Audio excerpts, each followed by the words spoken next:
இன்றைக்கு ஒரு சிறந்த ஆட்சி இங்கே அமைந்திருக்கிறது. 60 ஆண்டு காலம் உருண்டோடியதற்கு பிறகு ஒரு தூய்மையான ஆட்சியை கொண்டு வர வேண்டும் என்று நீங்கள் துடித்தீர்கள். அதன் விளைவாகத்தான் நாங்கள் இந்த மேடையில் இன்றைக்கு நின்று கொண்டிருக்கிறோம் என்பதை நான் மகிழ்ச்சியோடு நான் தெரிவித்துக் கொள்கிறேன். நான் இதை எதற்காக சொல்றேன் என்று சொன்னால், உங்களுடைய பெற்றோர்கள் பின்னாலே அமர்ந்து கொண்டிருக்கிறார். அவரிடத்தில் மட்டுமல்ல, உற்றார் ஒருவனிடத்தும் நீங்கள் எடுத்துச் சொன்னீர்கள். பல பேர் இங்கே மேடையில் இருக்கின்றவர்களோடு அடையாளம் தெரியாதவர்கள் பல பேர் இருக்கிறார். இன்றைக்கு சட்டமன்ற வரலாற்றில் வெறும் 74,000 ரூபாய் செலவு செய்தவர் சட்டமன்ற உறுப்பினர். இது எப்படி வரலாறு படைக்கப்பட்டிருக்கிறது சொன்னால், உங்கள் திருக்கரங்கள் தான் அதை உருவாக்கி இருக்கிறது என்பதை நான் அறிவேன். நான் எதற்காக இதை சொல்லுவேன் என்று சொன்னால், ஒரு வான் என்ன கூட டீ கொடுக்க முடியாது 74,000. வெறும் 74,000 ரூபாயிலே ஒருவர் சட்டமன்ற உறுப்பினர் என்று சொன்னால், அனைவரையும் அடையாளம் காட்டியவர்கள் இங்கே அமர்ந்து கொண்டிருக்கிற பட்டம் பெறுகின்ற உங்களை போன்ற இளைஞர் என்பதை நான் அறிவேன். ஆகவே உங்களுக்கு பாராட்டுதல் மட்டுமல்ல, உங்களை வாழ்த்துவோம், உங்களுக்கு வணக்கம் தெரிவிக்கவும் நாங்கள் கடமைப்பட்டிருக்கிறோம். ஏனென்று சொன்னால், ஒரு தேசம் எப்படி இருக்க வேண்டும், ஒரு நாடு எப்படி இருக்க வேண்டும் என்பதை சிந்தித்து நீங்கள் செயல்படுத்தி இருக்கிறீர்கள். இளைய சமுதாயம் ஒரு மாற்றத்தை விரும்புகிறீர்கள். அந்த மாற்றம் தமிழகத்திலே நம்முடைய தளபதியால் உருவாக்கப்படும் என்பதை நான் இந்த நேரத்திலே மகிழ்ச்சியோடு நான் தெரிவித்துக் கொள்கிறேன். ஏன்னு சொன்னால், அதற்கு நேற்றைய தினம் ஒரு அமைச்சரவை கூட்டம் இங்கே நடைபெற்றது. அந்த கூட்டத்திலே இருக்கிற ஒவ்வொரு துறையும் 5 ஆண்டு காலத்தில் என்ன சாதனை படைக்க வேண்டும் என்பதற்கு இதுவரையிலும் தமிழ்நாட்டில் வரலாற்றில் ஒரு புக்கை வெளியிட்டு இப்படித்தான் இந்த துறைகள் நடந்து கொள்ள வேண்டும் என்று ஆணையிட்ட ஒரே முதலமைச்சர் நம்முடைய தளபதி என்பதை நான் இந்த நேரத்திலே தெரிவித்துக் கொள்கிறேன். ஏன் இதை சொல்லுகிறேன் சொன்னால், நாடு தேசம் எப்படி இருக்க வேண்டும் என்பதை அவர் சிந்தித்து இந்த அரசியல் களத்தில் நின்று கொண்டிருக்கிறார். இளைஞர்களை மட்டுமல்ல, எதிர்கால தமிழகத்தை வாழ்வதற்கு, எதிர்கால தமிழகம் உங்களால் உயர்வதற்கு, பட்டம் பெற்றிருக்கிற உங்களை போன்றவர்கள் சிறந்த கல்வியை பெறுவதோடு மட்டுமல்ல, சிந்தாமல் சிதறாமல் உங்களுக்கு நியாயமான நேர்மையான ஆட்சியை தருவதற்கு, தூய்மையான ஆட்சியை தமிழகத்திலே தருவதற்கு, உங்கள் அத்தனை பேருக்கும் உடைய குடும்பத்தோடு இருக்கின்ற அத்தனை பேரும் மகிழ்ச்சி பெறுவதற்கு இந்த அரசு என்றைக்கும் உறுதுணையாக இருக்கும் என்பதை நான் இந்த நேரத்தில் தெரிவித்துக் கொள்கிறேன். ஏனென்று சொன்னால், எல்லா அரசும் நான் பார்த்துவிட்டு வந்தவன். புரட்சித் தலைவரோடு பயணத்தை மேற்கொண்டேன், புரட்சித் தலைவி அம்மாவோடு பயணத்தை மேற்கொண்டேன். அதற்கு பிறகு 2 தலைவர்கள் இருந்தார்கள், அவரோடும் பயணத்தை மேற்கொண்டேன். அவர் தலைவர் அல்ல, இருந்தாலும் கூட தலைவர் என்று நான் சொல்வது தவறு. நான் ஏற்றுக்கொண்டிருக்கிற 3 தலைவர்கள், ஒன்று புரட்சித் தலைவர் எம்ஜிஆர், புரட்சித் தலைவர் அம்மா அவர்கள், விஜய் அவர்கள் தான், வேற யாரும் இல்லை. நான் அதை சொல்வதற்கு காரணம், 3 தலைவருடைய இன்றைக்கு அவருடைய தலைமையிலே ஏற்று இந்த பணிகளை நான் மேற்கொண்டு வருகிறேன். நான் முதலிலே அவரோடு இணைகிற போது எல்லோரும் சொன்னார்கள் கேலியாக, 10 பேர் இருந்தால் இங்கே எங்கேயா போய் சேர்ந்தான. நான் நினைத்தேன், உங்கள் கனவுகளை நிறைவேற்றுகிற தலைவர் அங்கே இருக்கிறார், அவரோடு இணைய வேண்டும் என்றுதான் நான் விரும்பினேன். ஆகவே அந்த விருப்பம் இன்றைக்கு மகிழ்ச்சியோடு இருக்கிறது. வருவாய்த்துறை அமைச்சர், பேரிடர் மேலாண்மை துறை அமைச்சராக இன்றைக்கு உங்களிடத்திலே நான் நின்று கொண்டிருக்கிறேன். 6 துறைகளை நான் பார்த்திருக்கிறேன்.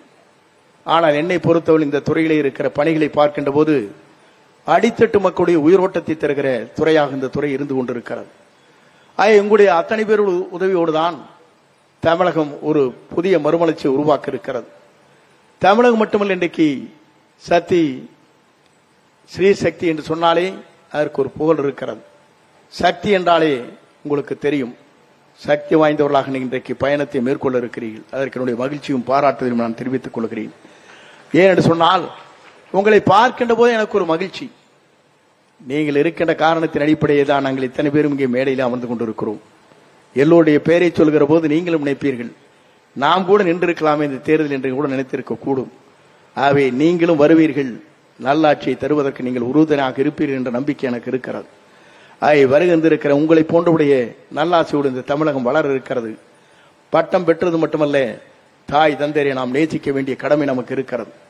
நான் அதை சொல்வதற்கு காரணம் ஒன்றை உங்களிடத்தை சொல்ல விரும்புகிறேன்.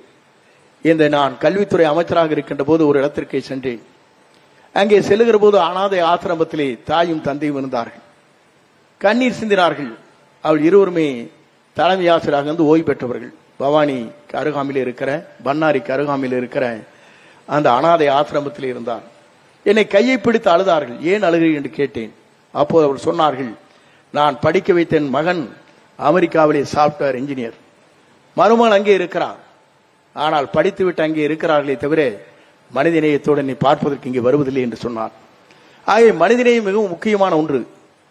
படிப்பவர் இன்றைக்கு படித்து முடித்துவிட்டு தன் தாய் தந்தை கூட கவனிக்காமல் இருக்கின்ற நிலையில் உங்களை போன்றவர்கள் நேசிக்கிறீர்கள் என்பதை காணுகிற போது உங்களுடைய தாயும் தந்தை இங்கே பெண்ணாலை அமர்ந்து கொண்டிருக்கிற காட்சியை பார்க்கின்ற போது நீங்கள் எல்லோரும் மனிதநேயம் மிக்கவர்கள் என்பதை என்னால் காண முடிகிறது. அதற்கு என்னுடைய பாராட்டுதலையும் நன்றியும் நான் உங்களுக்கு தெரிவித்துக் கொள்கிறேன். ஏனென்று சொன்னால் அப்படிப்பட்ட வளர்ச்சி தமிழ்நாட்டிலே தேவை. அப்படிப்பட்ட வளர்ச்சி தான் ஒரு நாட்டுடைய இமயமாக இருக்கும் என்பதை நான் இந்த நேரத்திலே தெரிவித்துக் கொள்கிறேன். வருகின்றிருக்கிற பட்டம் பெறுகின்றவர் மட்டுமல்ல, எங்களை இந்த இடத்திலே அமர்ந்து கொண்டிருக்கிற நிலையை உருவாக்கி இருக்கிற உங்கள் அத்தனை பேருக்கும் பாராட்டுதலையும் வாழ்த்துக்களையும், அதே நேரத்தில் நீங்கள் எந்த திசை செல்கிற போது நாங்கள் உங்களுக்காக உறுதுணையாக நிற்போம். எந்த நேரத்தில் நீங்கள் குரல் கொடுக்கிற போது உங்கள் சகோதரராக இருந்த பணிகளை நாங்கள் மேற்கொள்வோம். நீங்கள் வாருங்கள், பட்டத்தை பெற்று சிறந்த முறையிலே எல்லா துறையிலும் சிறந்தவராக சிறப்புமிக்கவர்களாக நாடு போற்றுகின்றவர்களாக, அதே நேரத்தில் உங்கள் தாய் தந்தைகளை அத்தனை பேருடைய அரவணைப்போடு நீங்கள் வாழுங்கள். இந்த மேடையிலே அமர்ந்து கொண்டிருப்பதற்கு காரணம் கீழே நீங்கள் அமர்ந்து கொண்டிருப்பவர்கள் அத்தனை பேரும் தான் காரணம் என்பதை நாங்கள் அறிவோம்.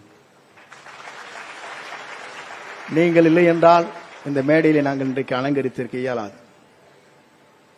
உங்களை போன்ற இன்றைக்கு பட்டம் பெறுகின்றவர்கள், கல்லூரியிலே படிக்கக்கூடியவர்கள், அதே நேரத்தில் பள்ளியிலே படிக்கக்கூடிய குழந்தைகள் அத்தனை பேருமே இந்த அரசு வர வேண்டும் என்பதற்காக நீங்கள் உதவிக்கரம் நீட்டினீர்கள். அதற்கு கோடான கோடி நன்றி வழங்கி உங்களுக்கு நான் தெரிவித்துக் கொள்கிறேன். ஏனென்று சொன்னால் ஒரு மாற்றம் இன்றைக்கு தமிழ்நாட்டிலே உருவாகி இருக்கிறது. பட்டம் பெறுகிற நீங்கள் சிறந்த கல்வியாளராக மட்டுமல்ல, இந்த தேசத்திற்கு பணியாற்றக்கூடியவர்கள். நான் இங்கே வருகை தருகிற போது பார்த்தேன், இயற்கை நமக்கு சாதகமாக இருக்கிறது. நான் எங்கே வெயில் அடிக்கப் போகிறது, இவ்வளவு தூரம் நடந்து செல்ல வேண்டுமா என்று அவரிடத்திலே கேட்கின்ற போது, இயற்கை எங்களுக்கு கொடைபிடித்து உங்களிடத்திலே வரவழைத்து இருக்கிறது என்பதை காணுகிற போது உண்மையிலேயே எங்களுக்கு மகிழ்ச்சியை தருகிறது.